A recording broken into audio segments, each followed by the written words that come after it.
this is Carter. I'm gonna be trying to make like a long form content, like not a solve type video on this channel. So today I'm gonna show you how to like coach yourself or like kind of improve your solves by just watching back your video and kind of like gathering what you need to improve on and yeah. So first you need to get an editing software. This is Shotcut, and this is a free one, open source, all that. DaVinci Resolve I used to have, but it just stopped working. Don't really know why it happened, but it was good while it lasted. But yeah, so first step is obviously like what event you want to focus on. Obviously, Pyramid's going to be different than 3x3 and big cubes and whatnot. So I'm going to be doing 3x3 for this example because it's one of the events I've been trying to improve on recently. But yeah, so I'm just going to title this like sample video. And so I recorded like, I want to say around 20 3x3 solves. So it's kind of over the table. You can see there's two you can really get that are pretty cheap and pretty easy. I got, this is like a foam clamp, so you mount it to your desk and it like extends and it can go forward like that. Or you can get a more traditional tripod like off Amazon and just do it from behind your desk or whatever, and that works as well. But this, I believe, was like 10 bucks. You can probably get something cheaper off AliExpress if you're really looking for that. And this is probably like 20 on Amazon. These I got on Amazon, but yeah. I will say I use my phone to record these as well. Just because everyone has one and GoPro works, but in my experience, the quality isn't quite as good. Good enough. Okay, so I've got this figured out, but initially I might do like a 5x5 solve. Yeah, so I want to cut that out. Okay. So I will preface this by saying that coaching is pretty useful for some people, and especially in China because Yiheng exists and he's like probably has at least one coach that's helped him. But it's not the same for all people. I personally, I've done coaching. It wasn't like my favorite thing. It wasn't like something that I feel like really helped me, but doing something like this does, and like having like being able to find your own mistakes is very useful. And like just for in general cubing, like you're not going to find a coach for every event, and if you want to get good at certain events, you want to find your mistakes in yourselves, and I feel like this is very useful in that. So let's just take a look at this first solve. Alright, so one thing I've noticed in my solving in particular is that my inspection is very short, my look ahead is not the best, and I pause quite a bit, and my solutions are decent, but like there are some cases where I like do bad rotations or something along those lines. So I've deduced those issues like by doing this, so I'm going to show you like how I would spot that. So let's like first think about inspection here. Okay, so that's around 9 seconds in the timeline here. So it's about 9 seconds down here. So if I play it, we'll see how long it takes, but I presume it's like not that much because this is one of my issues. Okay, we're about to start it. 14. So I only use 5 seconds in inspection right there. That's not good. I should be using like 12 or something. So seeing what you're doing in inspection is probably like very important.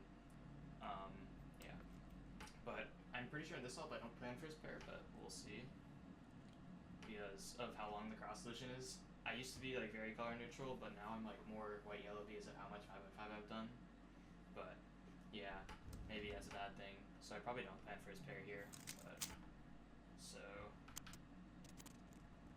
yeah, cross is done. Wait, when do I do a D move? Let's see, U, which means that's okay. So I guess I did my cross a little differently. But there's the D and then there's an F right here. That probably finishes cross with that yellow blue. Oh wait, I did yellow. Whatever. But you get the idea. I do a U move right away. Probably looking for some pieces, but I'm an idiot and there's only white corners in the top layer, so nothing of use. So I'm going to pause like for a solid second here. So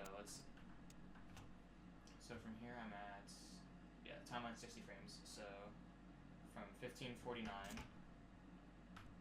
to, see that little shake? Like I'm just looking for pieces and I'm not doing it right. And until 1658. So like 1.2 seconds ish of pausing. Like that's not good. And I should be planning more in inspection here. And like seeing these 1.2 seconds, like If this is an 8, I don't really remember what it is. Like, that's an 8, that's an eighth of your solve. That's just staring at the cube, not doing anything. Like, it's not good. And my cross position is obviously bad because there's no corners, no yellow corners in the top layer. There's only like, I want to say either one or there's at least 2 edges, but I just don't know where any of the pieces are. So I have to scan, do a U, find where all the edges are, and that's like very inefficient. So I end up taking out, I want to say, yeah, yellow, blue, red corner for whatever reason. That is also just completely unnecessary, the yellow, blue, red here, because I'm going to do red, green here. There's red, green in the front right here, and the corner is like a little below. So I'm going to do like LUL prime, and then solve red, green for no reason. I guess just to take pieces out and then see what I see. So it's an easy enough pair. I rotate to put it in front left, which is also like generally a bad thing, but I do that pair there in the front left, and then we do a Y2. Awful. Shouldn't do this. But doing a Y2, and then I'm definitely looking at this red-blue pair with this yellow, red-blue corner and blue-red, which means I'm going to rotate again. So this is like this is probably like my first solves of the day, so I'm probably like not even thinking. But doing this kind of mindless solving really just cooks you. Like, there's no point in me doing this when I could probably have some better options if I either decided to plan first pair or just decided to look ahead while doing the last pair instead of having to do a Y2 to find some more pieces. But I don't even know if looking ahead would have helped me that much because this yellow, blue, red corner is anything here, but there's probably something in the bottom 2 layers. Corners there. Okay, so that's yellow, blue, orange, so I would have had to Y2 there. Okay, so maybe that is the best choice because just the cases are really bad. But the orange, blue, and yellow, orange, blue are down here. The yellow, blue, red, and yellow, blue, red's down here. And the orange, green pair is like the corners in this back slot and the edges right here. So this is like kind of bad cases and like bad luck, but honestly I shouldn't have even gotten to this point in the first place if I just decided to plan like a first pair or like do a different cross position to get a better first pair. But yeah, so you're gonna see like this solve is probably not great.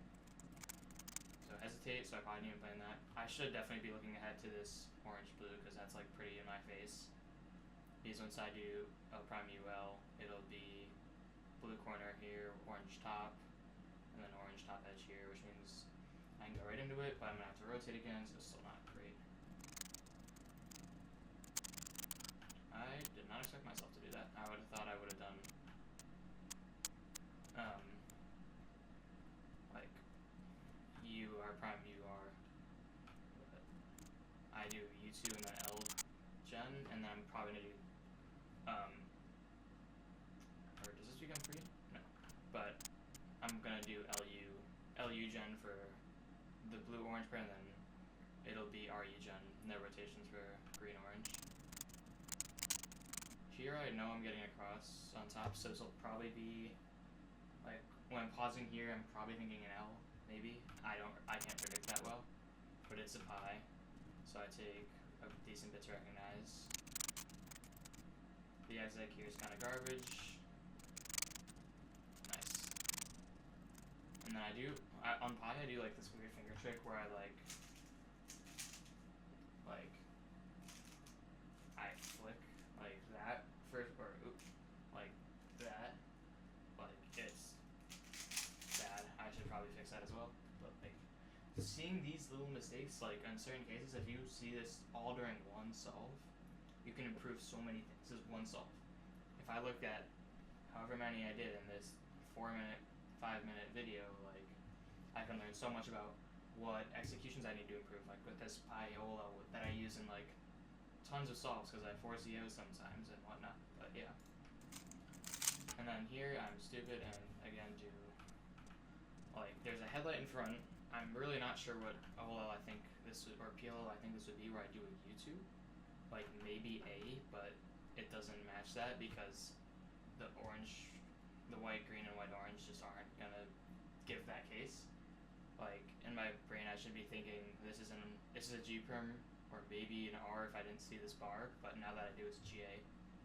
And then I do 2 thinking it's an A or something along those lines. Yep, like with this, I put my thumb to the top because when you do an A-perm, your first move's like, well, it's not from to the top, but I put my fingers in back because you do the weird little get the regret before doing A-perm. So I think I do that, and then I take time, and I'm like, oh, this isn't an A-perm. I actually have to do the regular out. And then overall, that exits whatever. And that looks like an 8-2, something like that. Or no, 9. Oh, no, this is a 9-7. That's right. Okay. So, let me see if I can find a decent solve. Okay, this looks like a 7. But, looking at this fast, like, I definitely play in first pair there. I ignore a free pair, but do it later. I'm looking ahead decently, but my turn was pretty bad. So let's go like a little slower.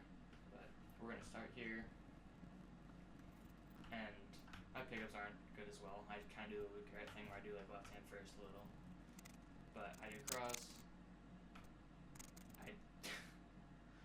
So I definitely saw this like white, red, green pair in inspection. So I'm gonna solve it to the front left first. There's probably a better way of preserving it, and then doing the green, white cross edge with like U2, L left prime, L prime. Yep, and then I probably saw this blue, orange, white pair. Oh yeah, so I should have seen the free pair because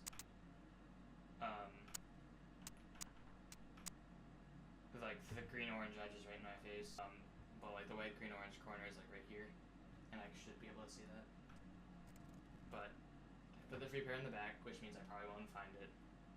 If I use like any sort of logic from this frame, I can deduce that it has to be like an F2L pair there, because I'm pretty sure the yellow orange is down here, and the only other orange edge would be this, but it's not in the pair, so that's kind of why I don't like being able to, or like going over a solve like, oh, I should have done this, because like you don't have this time to logistically reason in your solve. You should look ahead to it instead.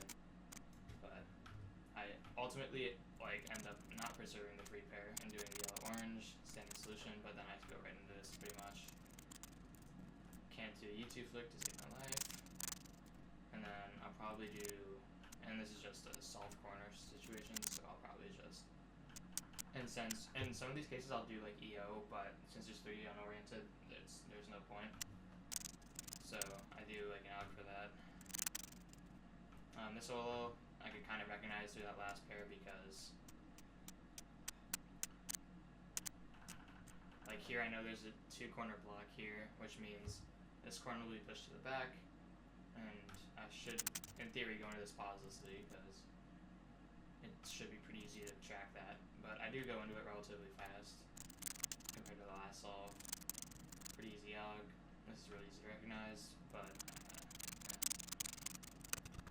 so that solve was still like pretty mediocre, but I could still like, even if it was a good solve where I solved that free pair, I can still find like there are definitely some things I could work on in the sense that like that U2 flick here,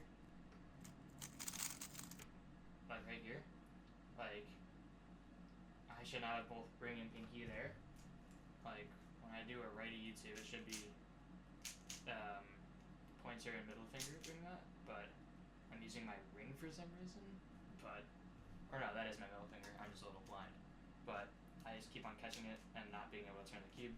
So maybe I need to work on like practicing some algebra that do that, or like that F2L period specifically that I could like drill down. But yeah.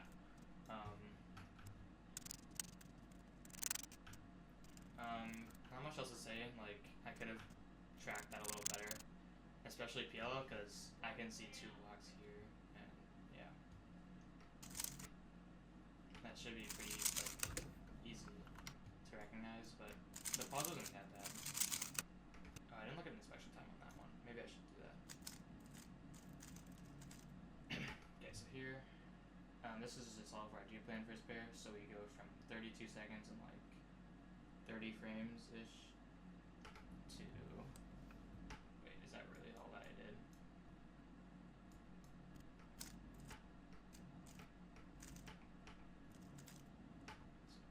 Okay, yeah, it pretty much is. So 32 point like 2 seconds until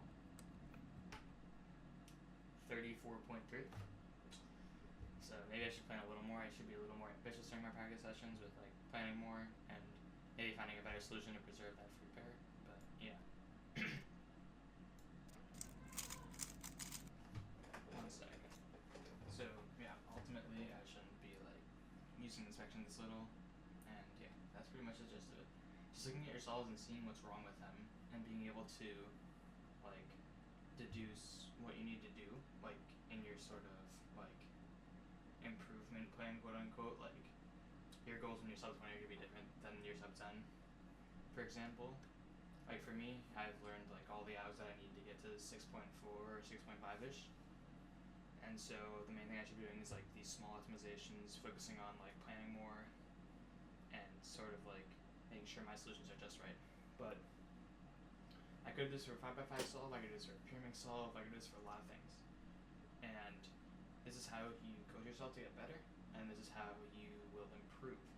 Because like as an all-rounder, like I've like done all the events, like pretty much the basis for it is just learn the basic algs, make sure you're solving the method like correctly, like follow a tutorial or something, and then like just go from there and look at your videos, see what you need to do, see what's slow about your solves, or even like ask someone, like if you're friends with someone who's faster than you, then just ask like, hey, is there something like watch one of my solves, what's wrong with it? Or like if you want to put it bluntly, but yeah.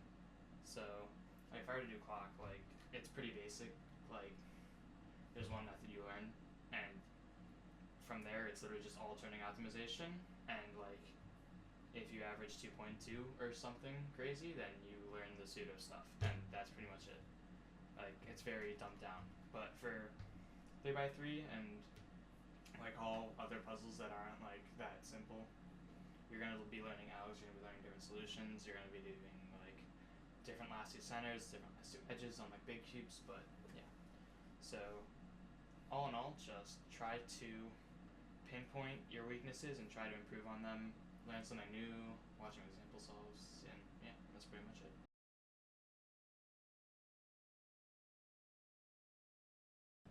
Hey everyone, so I did some solves, like kind of